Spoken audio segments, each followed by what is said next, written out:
नमस्कार दोस्तों, मैं सीए अनिल गुप्ता पुनः उपस्थित हूँ मनी ज्ञान के एक और वीडियो में। उम्मीद आप बहुत अच्छे से होंगे और सीख रहे होंगे, समझ रहे होंगे स्टॉक मार्केट के बारे में। वीडियो शुरू करने से पहले मैं आपको बता दूं, यह कोई रिकमेंडेशन नहीं है, आपको मेरे से इन्फ्लुएंस नहीं होना है। आपको मेरे कहने पे कुछ खरीदना नहीं है, कुछ बेचना नहीं है। कोई भी इन्वेस्टमेंट डिसीजन से पहले अपने सेबी रजिस्टर्ड एडवाइजर से आप सलाह ज़रूर लें। तो आज हम बात करने वाले हैं बॉलिंजर बैंड की। आप लोगों की तरफ से एक बार बार प्रश्न आ रहा था हमारे पास कि बॉलिंजर बैंड को कैसे यूज़ करें। बॉलिंजर बैंड को ट्रेडिंग में या इन्वेस्टमेंट में यूज़ करने के बहुत सारे तरीके हो सकते हैं और ये बहुत एक्यूरेट है, क्योंकि इसमें मूविंग एवरेज भी है, कन्वर्जेंस और डाइवर्जेंस भी है और इसमें मीन डेविएशन भी इन्वॉल्व है। तो ये बहुत अच्छा टूल है इन्वेस्टमेंट डिसीजन या ट्रेडिंग डिसीजन के लिए। ट्रेडिंग को हम बहुत ज़्यादा प्रमोट नहीं करते हैं, हम इन्वेस्टमेंट को ज़्यादा प्रमोट करते हैं, क्योंकि स्ट्रेस फ्री लाइफ होनी, पीसफुल लाइफ होनी बहुत ज़रूरी है। बहुत ज़रूरी है ये कि आप अपने फैमिली को पूरा टाइम दे पाएँ, आप अपनी हेल्थ को पूरा टाइम दे पाएँ, आप अपनी मेंटल पीस मेंटेन रख पाएँ और ऐसा ना हो कि आप ट्रेडिंग करते-करते अपने आँखों के नीचे काले घेरे, मतलब डार्क सर्कल बना लें, या फिर अपने बाल उड़ा लें, या फिर डायबिटीज़ के या हार्ट प्रॉब्लम के या ब्लड प्रेशर के मरीज़ बन जाएँ। तो आपको पीस ऑफ माइंड अगर चाहिए तो आप ट्रेडिंग से शिफ्ट कर जाइए इन्वेस्टमेंट में। इन्वेस्टमेंट में बहुत अच्छा पैसा बन सकता है। और आज बॉलिंजर बैंड की बात करते हैं स्पेसिफिकली। तो बॉलिंजर बैंड, ये देखिए, ये बॉलिंजर बैंड लगा है, ये 22 और 0 का है, मतलब इसमें 20 का मूविंग एवरेज है, 2 और 0 का इसमें मीन डेविएशन है। तो अगर आप ये देखेंगे तो सिंपल एक इंडिकेटर लगा है, ये बॉलिंजर बैंड का है, वॉल्यूम का इंडिकेटर लगा है। इसका विशेष कोई काम इस स्ट्रेटेजी में नहीं है। तो कोई भी एक रैंडम चार्ट खोल लेते हैं, एनी एनी रैंडम चार्ट। जैसे हमने ये लाल पैथोलॉजी खोल लिया है, तो अब आप इसमें एक यूनिक चीज़ देखेंगे कि ये जो लोअर बैंड है, जो नीचे वाली लाइन आपको दिख रही है, उम्मीद है मेरे माउस के कर्सर के साथ साथ आप देख पा रहे होंगे।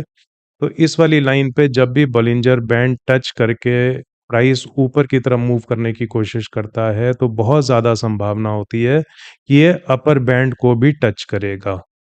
ये गोल्डन रूल है, एक्सेप्शन हर रूल की होती हैं, पर ये गोल्डन रूल है बॉलिंजर बैंड का कि जब भी बॉलिंजर बैंड में प्राइस लोअर बैंड को टच करके ऊपर की तरफ मूवमेंट लेता है, तो प्राइस अपर बैंड को ज़रूर टच करता है। ये मैं अभी डेली चार्ट की बात कर रहा हूँ और हम अभी डेली चार्ट तक ही अपने डिस्कशन को रेस्ट्रिक्ट करेंगे, क्योंकि हम जो स्विंग इन्वेस्टमेंट करते हैं उसमें डेली चार्ट की इम्पोर्टेंस काफ़ी ज़्यादा है, और भी टाइम फ्रेम्स की इम्पोर्टेंस है, पर डेली चार्ट की बहुत ज़्यादा है। तो क्या हमने सीखा, मैं रिपीट करता हूँ किसी और चार्ट के माध्यम से, कि जब भी प्राइस लोअर बॉलिंजर बैंड को टच करेगा और फिर ऊपर की तरफ जाने का प्रयास करेगा, तो फिर ये बॉलिंजर बैंड के अपर बैंड को टच करेगा। ये एक रूल है। हाँ, ये जो 20 एमए है, ये रेजिस्टेंस पैदा करती है, तो 20 एमए भी एक टारगेट हो सकता है। जो बीच वाली लाल लाइन है, ये 20 मूविंग एवरेज है, ये भी एक टारगेट हो सकता है। पर मोस्ट ऑफ द टाइम जब प्राइस टच करता है लोअर बैंड को, बॉलिंजर बैंड के, तो फिर ये प्राइस अपर बैंड को भी टच करने का प्रयास करता है। मैक्सिमम टाइम आप यही देखेंगे। ये देखिए, यहाँ से प्राइस ने ऊपर की जर्नी शुरू की और ये अपर बॉलिंजर बैंड तक पहुंचा। यहाँ पर देखिए, यहाँ पर भी प्राइस ने ऊपर की जर्नी शुरू की और अपर बैंड को इसने टच किया। और ये देखिए, यहाँ पर इसने लोअर बैंड को टच करके ऊपर की तरफ अपना डायरेक्शन किया और फिर अपर बॉलिंजर बैंड को टच किया। और उसके बाद अगर कोई समझदार इन्वेस्टर है तो अपने लॉस को ट्रेल कर करके कितना बड़ा टारगेट पा सकता है। मतलब आप यहाँ से देखिए, वैसे तो आइसोलेशन में किसी को देखना कोई बहुत समझदारी नहीं होती, पर 37% का रिटर्न है मात्र 71 दिनों में। कहाँ मिलती है इतनी रिटर्न।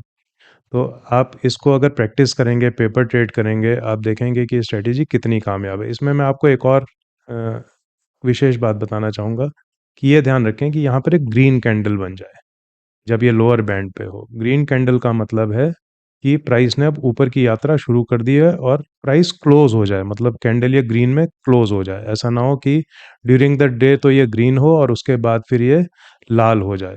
अब देखिए, ये एक और चार्ट है क्यूमिंस का। ये देखिए, यहाँ पे प्राइस ने टच किया बॉलिंजर बैंड को, ऊपर की यात्रा शुरू की, फिर अल्टीमेटली उसने ऊपर लगभग टच कर दिया। ये 1-2 एमएम, 5 एमएम टच होना ना होना की कोई इम्पोर्टेंस नहीं होती है। इतनी इनएक्यूरेसी चलती है। बेसिकली इनएक्यूरेसी कहना भी गलत हो जाएगा। ये हल्का-फुल्का सा डेविएशन चलता है। अब देखिए, यहाँ पर है, आप उदाहरण लीजिए, यहाँ पे प्राइस ने बॉलिंजर बैंड का लोअर एंड टच किया, फिर देखिए कहाँ पर पहुंची प्राइस। तो इसमें एक जो आपको बात का ध्यान रखना है कि यहाँ पर एक ग्रीन कैंडल बन जाए।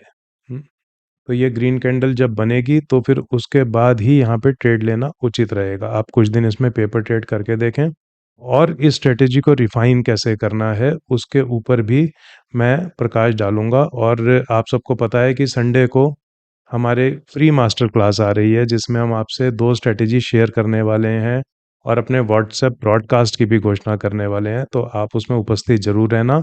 और ये मास्टर क्लास आपका जीवन बदल सकती है, आपका नज़रिया बदल सकती है स्टॉक मार्केट के इन्वेस्टमेंट्स को लेके।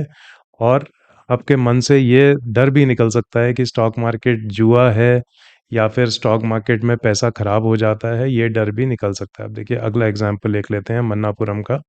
ये देखिए यहाँ पे बॉलिंजर बैंड टच हुआ, प्राइस ने ऊपर की यात्रा शुरू की और अपर बैंड टच हो गया। ऐसे ही यहाँ पर देखिए ये लोअर बैंड टच हुआ, ये एक ग्रीन कैंडल बना, ग्रीन कैंडल बनते ही फिर ये देखिए कहाँ पर प्राइस पहुँचा है। तो ये एक बहुत कामयाब स्ट्रेटेजी है, बहुत सारे इन्वेस्टर्स ट्रेडर्स इसको यूज़ करते हैं। और इसमें रिवर्स भी बिल्कुल सत्य है अगर शॉर्ट ट्रेड लेना हो, क्योंकि हम एफ एंड ओ को डिस्करेज करते हैं। हम नहीं चाहते हैं कि हमारे व्यूअर्स फ्यूचर एंड ऑप्शन में आएँ और आधी अधूरी जानकारी से अपने हाथ जला लें। तो फ्यूचर एंड ऑप्शन की हम यहाँ पे बिल्कुल बात नहीं कर रहे हैं, पर आप एक सिद्धांत के रूप में इसको देखें तो देखिए जब प्राइस ने बॉलिंजर बैंड के अपर बैंड को टच किया और उसके बाद एक रेड कैंडल बनी, तो फिर लोअर बैंड टच होगा ही होगा। ये देखिए यहाँ पर भी ऐसा ही हुआ, ये देखिए यहाँ पर भी ऐसा ही हुआ, फिर यहाँ पर भी ऐसा ही हुआ, ये देखिए यहाँ पर भी फिर ऐसा हुआ, थोड़ी लेट आया प्राइस पर आ गया। हम्म और कोई एग्जांपल देख लेते हैं, एच ए एल का एग्जांपल देखते हैं। यहाँ पर प्राइस ने लोअर बैंड टच किया, फिर ये देखिए ये अपर बैंड फिर ऊपर चला गया।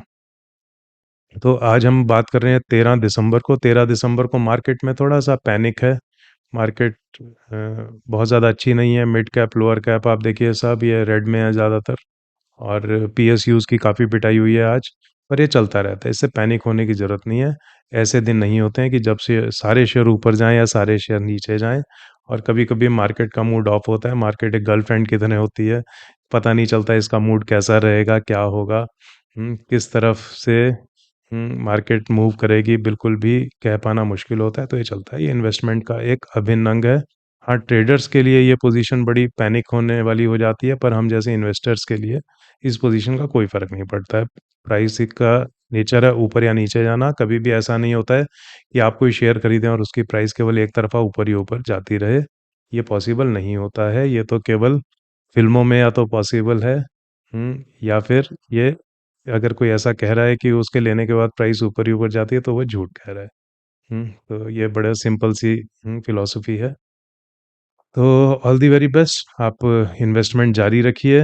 आप इतना प्यार दे रहे हैं, हमें इतने लाइक्स दे रहे हैं, तो आप ये देते रहें और हमारे वीडियो को शेयर ज़रूर करें, ताकि और ज़्यादा लोगों में अवेयरनेस आए स्टॉक मार्केट के बारे में, स्टॉक इन्वेस्टमेंट के बारे में। और एक दिमाग में भरोसा पैदा हो कि हाँ, स्टॉक मार्केट से इनकम जनरेट की जा सकती है।